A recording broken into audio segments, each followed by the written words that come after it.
6:14 AM na ka-random ay nag-aayos at nagre-ready tayo ng mga gamit dahil today na yung travel natin papuntang Puerto Galera. Dapat ang pinakakailangan is tama at sakto lang yung gamit na dala at lagi nating tatandaan na travel light. Andito na tayo ngayon sa Roro Bus Terminal and ito ay nasa San Jose Grand Terminal. Kung makikita nyo, yung ruta natin is Calapan City Pier.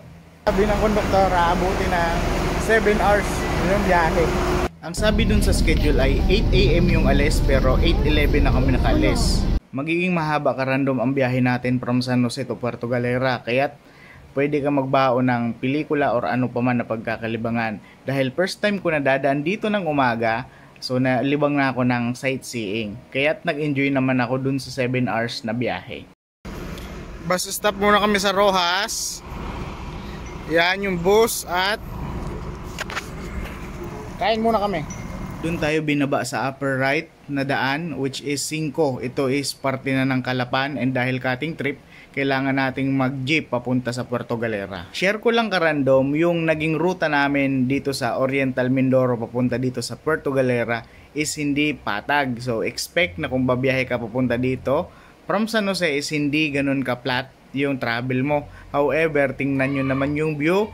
Sa view pa lang, sulit na ang biyahe. Kaya't, biyahe ka na rin. After 1.5 hour, Puerto Galera na kami. Puerto Galera na kami. Hinaharap ng buwan, yung mga foreigner pagpinsan, lalo na pagkagaling India, yung mga foreigner. Naghahanap sila na rin, kaya madami na rin may ganito. Ayun, madami na rin may ganito. Generally naman sir, peaceful naman po. Dito ngayon ano po? Oo. Kaya sinasabi kong par, ng Puerto Galera. Yan. Yan, par. Pwede ho dyan magpa-picture? Oo. Dadaan ko kayo? Sige po. Sige ho, sir. Magdanagdag na lang kayo pagka magdadaan tayo ha. Sige ho. Magkano ba ang ano? Ha? Gawin nyo na lang 200 pagka ako.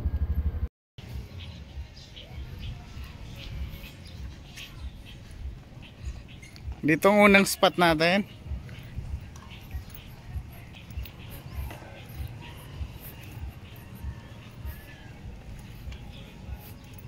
Dami mga yate.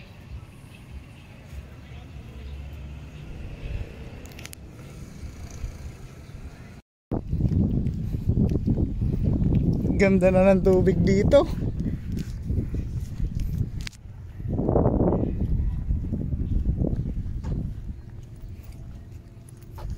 So yan, explore muna tayo ng lugar.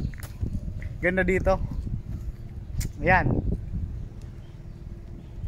And meron ditong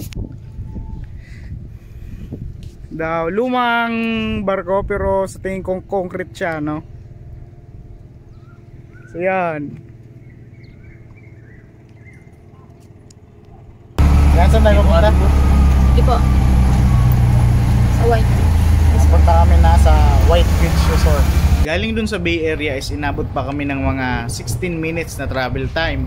And makita nyo naman yung daan is eye-pleasing.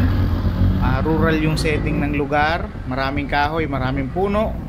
And greenery yung view. And take note, and tip na din sa mga magbabiyahe papunta dun sa Puerto Galera. Dun pa lang sa bayan is bilhin nyo na yung mga kailangan nyo like tubig and toiletries. Though doon naman sa tabi ng resort, it's may mga mabibilhan, mga sari-sari store. Ang problem lang is medyo mahal kung doon na kayo bibili. Since dumaan na kayo sa bayan, take nyo na yung chance na bumili ng mga kailangan nyo. And doon naman is malapit lang sa terminal. So kahit maglakad-lakad kayo ng kaunti, maraming convenience store na pwedeng pagbilhan. Para hindi na rin kayo mamahalan ang presyo and magamit nyo yung budget dun sa pag-explore ng lugar. Sa puntong ito, medyo malapit na tayo dun sa ating destination. So malapit na tayong bumaba ng tricycle and maghanap ng ating accommodation. Right, sige po. Malapit na lang po. Ay, ayun na pala. Oh. Ay, malo, meron din dun ng white. Okay. Sige po, Bayan. ano na lang po kami. Anong kayo dito? Okay. Ay, sige po, mag-aatanong na lang po muna kami. Ayan, pagkababa namin ng tricycle, dito na kami sa beach area. So yan, nakita nyo naman, white ang sand. So yan, ito yung view dito. Ayan, may parasailing, tsaka maraming inflatables na andito lang sa Bay Area.